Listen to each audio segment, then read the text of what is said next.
আসসালামু আলাইকুম। আজকে আমি মোচার উপরে যে ছোট ছোট কলা হয় সেই কলার রেসিপি দেখাবো। আমি একটা বড় মোচার উপরে ছোট ছোট কলাগুলো ছিল সেগুলো ভালোভাবে কেটে পরিষ্কার করে নিয়েছি, ছোট ছোট টিউব করে কেটেছি। কেটে গরম পানিতে হলুদ লবণ দিয়ে ভাপা দিয়ে নিয়েছি। সেটা আমি আপনাদের দেখাতে পারিনি, পরে আপনারা কলাগুলা দেখে বুঝতে পারবেন আমি কোনগুলোর কথা বলেছি।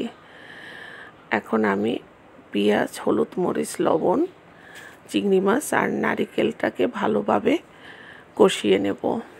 আমি নারকেল চিংড়ি মাছ দিয়ে কলাগুলো ভুনা করব।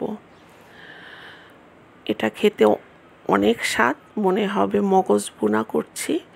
একদম খাসি বা গরুর মগজ ভুনা করলে পর যে টেস্টটা আসে, যে কালারটা আসে, ঠিক তেমনি আসবে।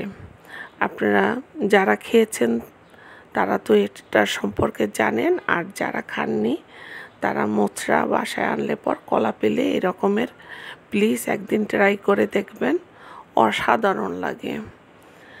আমার খুব পছন্দের জিনিস।